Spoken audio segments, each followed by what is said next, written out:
నమస్తే, నేను మీరేక. వెల్కమ్ టు ఎస్4 మీడియా. గోదావరి జిల్లాలో అంటే ఒకటా రెండా ఎన్నో స్పెషాలిటీస్ ఉంటాయి, చెప్పుకుంటూ పోతే లెక్కే లేదు. ఇప్పుడు మనం భీమవరం అంటే గుర్తొచ్చేది ఏంటి? చేపల చెరువులు, రొయ్యల చెరువులు. అలాంటిది భీమవరం పరిసర ప్రాంతాల్లో ఉన్నటువంటి రొయ్యల చెరువు దగ్గరికి అయితే మనం వచ్చేసాం. ఇప్పుడు మనం కాళ్ళ మండలంలో ఉన్నామన్నమాట. అసలు రొయ్యల చెరువు అంటే అది లాభం లేదు అంటే నష్టం అని చెప్పేసి అనుకుంటుంటారు కదా. అసలు ప్రొసీజర్ ఏంటి? అసలు రొయ్యల చెరువు స్టార్ట్ చేయడానికి ఒక విధి విధానం అంటూ ఉంటుంది కదా. ఎలా స్టార్ట్ చేస్తారు, ఎలాంటి మేత వేస్తారు, ఎలాంటి జాగ్రత్తలు తీసుకుంటారు, సో ఇవన్నీ కూడా మనం ఇక్కడ ఉన్న చెరువు దగ్గర, మనం ఒక చెరువు దగ్గరకు అయితే వెళ్తున్నాం. ఆయన్ని అడిగి తెలుసుకుందాం. మనతో శివగారు అయితే ఉన్నారు. ఆయన మనకి ఇవన్నీ డీటెయిల్స్ చెప్తారనమాట. ఆయన అడిగి రొయ్యల చెరువు అసలు స్టార్టింగ్ ఎలాంటి మెడిసిన్స్ వాడాలి, ఏ జాగ్రత్తలు తీసుకోవాలి, ఎలాంటి మేత వేస్తారు, ఎన్ని రోజుల టైం పడుతుంది, లాభమా నష్టమా, ఇవన్నీ విశేషాలు ఆయన అడిగి తెలుసుకుందాం. వచ్చేసేయండి. సో మనతో శివగారు ఉన్నారు. నమస్తే శివగారు. ఒక రొయ్యల చెరువు వేయడానికి అసలు ప్రొసీజర్ ఏంటి, ఎన్ని ఎకరాల్లో ఎన్ని పిల్లల్ని వేయాలి, అసలు ఏంటి ఈ ప్రొసీజర్ మొత్తం ఒకసారి మాకు చెప్తారా? నమస్తే అండి. మనం ఇప్పుడు పిల్ల ఎకరానికి 1,00,000 పిల్ల వేస్తామండి. ఒక సపోజ్ ఇది ఒక 6 ఎకరాలండి, 6 లక్షల పిల్ల వేయాలండి. మనం పిల్ల వేసిన కాడి నుంచి మనం ఫస్ట్ డే నుంచి కూడా మేత చల్లాలండి. అంటే ఒక దీంట్లో పిల్ల వచ్చి మనం పాండిచేరి, కాకినాడ, అటు తుని, వైజాగ్ అలా డిఫరెంట్ రైతులకి ఎటు ఇష్టమైతే తెచ్చుకోవచ్చు. ఎక్కువగా పాండిచేరి నుంచి తెచ్చిన పిల్ల నాణ్యత ఉంటుందండి మనకి. ఎస్ఐఎస్ యాచరీ నుంచి తెచ్చుకుంటే అప్రూవల్ గవర్నమెంట్ టెస్టింగ్ పిల్లలు తెచ్చుకుంటే మనకు బాగుంటుందండి. అలా తెచ్చుకున్నా కానీ మనం ఒక 1,00,000 పిల్లకి ఇంచుమించుగా ఒక మెడిసిన్కి అయితే ఒక 50,000 ఖర్చు అవుతుందండి మనకి. ఒక 1,00,000 పిల్లలకి. 1,00,000 పిల్లకి మేత వచ్చి ఒక 2 టన్నులు, 2-3 టన్నులు అలా అవుతుంది. టన్ను వచ్చి ఒక 86,000 మేత అండి. అది ఇంచుమించుగా 2 లక్షలు అండి. పిల్ల వచ్చి 1,36,000 అండి. ఒక ట్రాన్స్పోర్ట్ 40,000 అవుతుంది. ఒక 40,000 పిల్లగా వద్దండి ఎకరానికి వచ్చి. అది ఒక 2 lakhs మేతగా వద్దండి. ఇది ఒక 50,000. ఒక ఎకరాకి వచ్చి 3,50,000 కరెంట్ బిల్లు, లీజులు అన్నీ చూసుకుంటే 3,50,000, 3,70,000 ఇంచుమించు 4 లక్షలు అవుతుందండి ఒక ఎకరం. 90 రోజులు మనం క్రాప్ తీయగలిగితే ఒక ఎకరానికి 4 లక్షలు అవుతుందండి మనకి ఖర్చు.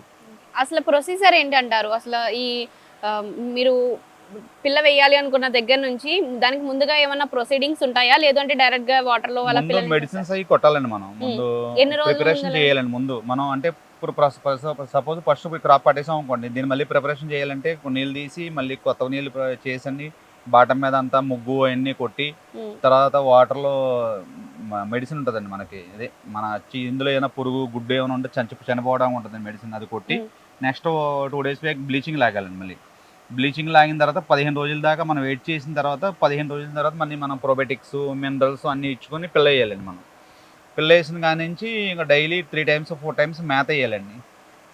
రోజుకు ఒకసారి, 2 రోజులకు ఒకసారి మెడిసిన్ ఇవ్వటం ఉండాలండి. అలాగా కంటిన్యూగా వీక్లీ ప్రాసెస్ అండి. వీక్లీ ప్రోబయోటిక్స్, మినరల్స్, శానిటైజరు అని ఇంకా ఏదో అలా మార్నింగ్ నుంచి ఈవినింగ్ వరకు వీటికి ఇక్కడ మనం చంటి పిల్లలాగా ఇక్కడే ఉండి వీటిని చూసుకుంటూ ఉండాలండి. ఈ ఫ్యాన్స్ కూడా మనకి ఒక ఏరేషన్ అనేది ఎప్పుడు ఫుల్ గా సపోర్ట్ ఉండాలండి. ఏరేషన్ లేకపోతే పిల్ల చనిపోద్దండి. అంటే ఒక డే మార్నింగ్ నుంచి ఈవినింగ్ వరకు ఎలాంటి ఫుడ్ ఇస్తారు? మార్నింగ్ నుంచి ఫస్ట్ పిల్ల వేసినప్పుడు 1వ నెంబర్ ఫీడ్ ఇవ్వాలండి మనం. ఓకే.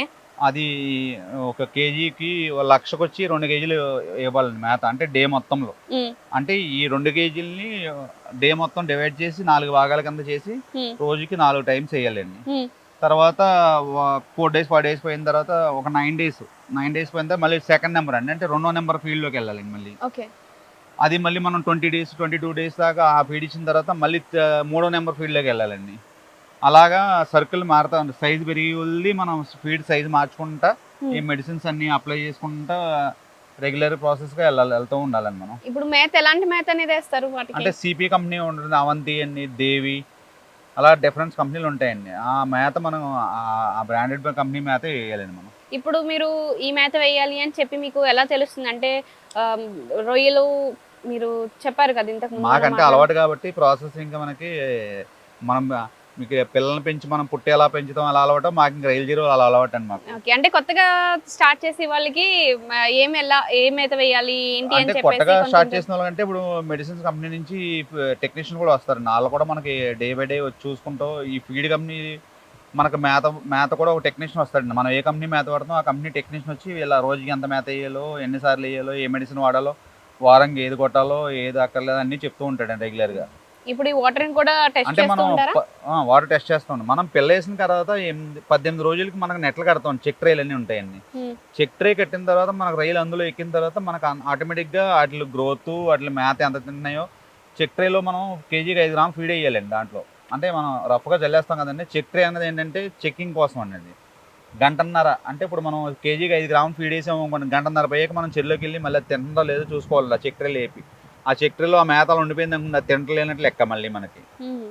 అలా చూసుకుంటా చెక్ ట్రే ప్రకారం ఇంకా మనం ఫామ్ చేయాలండి. ఇంకా చెక్ ట్రేలో రైలు వస్తూ ఉంటాయి. ఆ రైలు ఎలా ఉన్నాయో లేకపోతే వాటికి మేసాలు ఉంటాయి. ఆ మేసాలు కటింగ్ అవుతున్నాయో లేకపోతే కటింగ్ అయితే మళ్ళీ బ్యాక్టీరియల్ లోడ్ వచ్చినట్టు, లేదా మనకైనా డౌట్ వస్తే ఏమైనా వెరైటీలు ఉన్నాయండి? ఒకటే రైలు కింద రకం ముందు టైగర్ అన్ని ఉండేవన్నీ, కానీ ఇక్కడ అంతా ఇప్పుడు ప్రస్తుతానికి అయితే ఒనామీ అండి. ఒనామీ రొయ్యలు. ఒనామీ సాగుందండి. ఇప్పుడు రొయ్యల చెరువులో మీరు ఇప్పుడు వరకు ఎంత ఖర్చు అవుతుంది అని చెప్పారు కదా. ఇప్పుడు చాలా మంది రొయ్యల చెరువు వేయాలి అని అంటే చాలా డేరింగ్ అండ్ డాషింగ్ బిజినెస్ అంటారు. సో ఎందుకు అలాగంటే ఎందుకు నష్టపోతే ఒకవేళ ఆ నష్టం ఎలా ఉండొచ్చు? రొయ్యల చెరువు అనేది ఓన్లీ లాభాలే కదండి, నష్టాలు కూడా ఉంటాయి. అందుకే చాలా మంది కూడా వీటి మీద లాస్ అయిపోయి అన్ని అమ్మేసుకున్న వాళ్ళు కూడా ఉంటారు.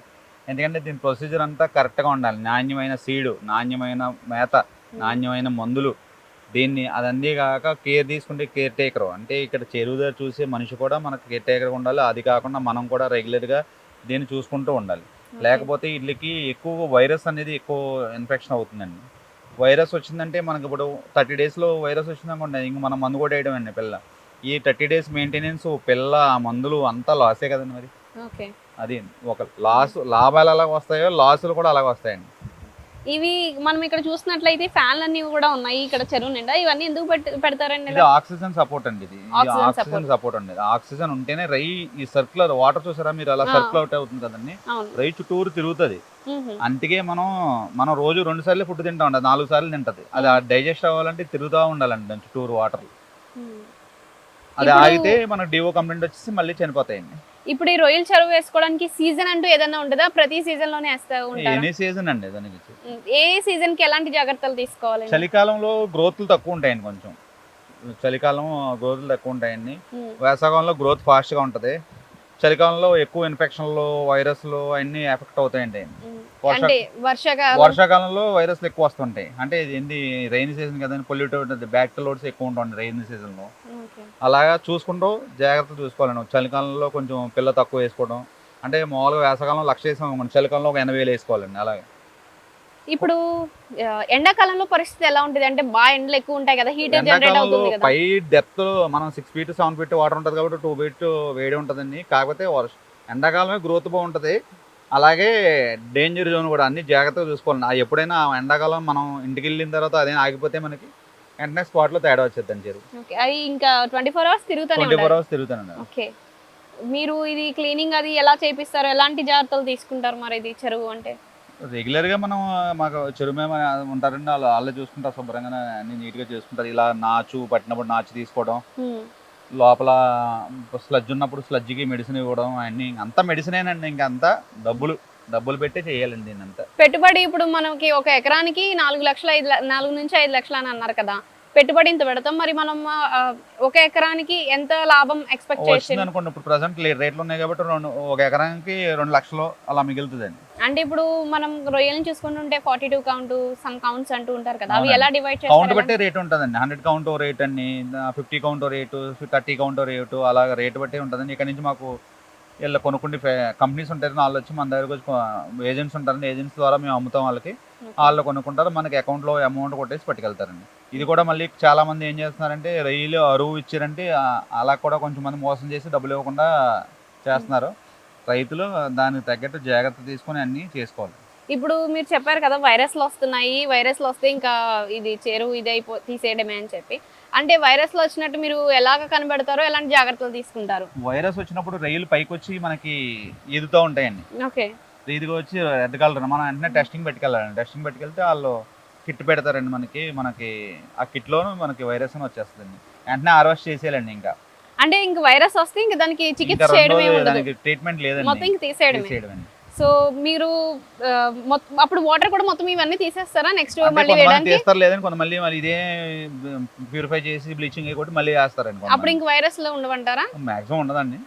దీనికి మనకు రైకి వైట్ స్పాట్ అనే వైరస్ ఒకటేనండి. ఇంకోటి ఏంటంటే రన్నింగ్ మోర్టాలిటీ అని ఒకటి వస్తుందండి. అంటే రన్నింగ్ లో డెడ్లు వస్తూ ఉంటాయి. ఇంకోటి వైట్ కట్ అండి. ఈ 3 డేంజర్ అండి. వైట్ కట్ వస్తే కొంచెం కొన్ని మెడిసిన్స్ వాడతాం, తగ్గకపోతే ఇంకా హార్వెస్ట్ చేసేస్తాం అండి. ఇప్పుడు ఎన్ని రోజులకోసారి మీరు ఈ వాటర్ని టెస్ట్కి పంపిస్తూ ఉంటారు? వీక్లీ వన్స్ అండి. Weekly once. మనకి ఇక్కడ లోకల్ గా కూడా లోకల్ గా టెస్ట్. ల్యాబ్స్ ఉంటాయండి. ఓకే.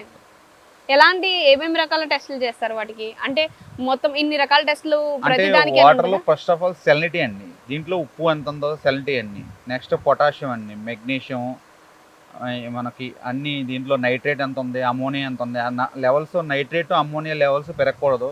పొటాషియము, కాల్షియము అవి లెవెల్స్ తగ్గకూడదు.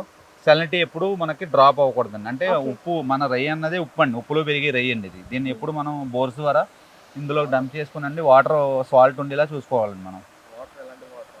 ఇవి వాటర్ ఏంటండి? ఉప్పు వాటర్ లేదంటే ఇవి వాటర్ ఇది కాల వాటర్ 70% కాల వాటర్ తోడతామండి, 30% బోర్ నుంచి తోడతామండి. ఓకే. మనకు బోర్ వచ్చి 30 సెలినిటీ ఉంటుందండి బోరు. ఇది 0 సెలినిటీ వాటర్ మనం పంటకాలంలో నీళ్ళు డంప్ చేసుకుని అది ఇది మిక్స్ చేసుకుని తోడతాం. ఓకే అండి. ఇక్కడ బోట్లు అవి ఉన్నాయి కదా, అంటే మధ్యలోకి వెళ్ళి చూస్తూ ఉంటారా, చెక్ చేస్తూ ఉంటారా అవునండి, వాటిని? మేత దాని మీద చల్లాలండి. ఉమ్, మళ్ళీ గంటన్నర మీకు చెప్పాం కదా ఇందాక, చెక్ ట్రైల్ టెస్టింగ్ చేసుకుంటూ ఉండాలండి. ఉమ్. మెడిసిన్స్ అనేది ఆ బోట్ మీద వెళ్ళి ఇవ్వాలండి దాని మీద. ఓకే. సో ఇది మనకి చెరువులో ఉండే నాచ్ అన్నమాట. తీసుకొచ్చి ఇక్కడ వేస్తారు. ఇలాగ ఎప్పటికప్పుడు చేస్తూ క్లీన్ ఉంటారండి. చేసుకుంటూ ఉండాలండి. ఓకే.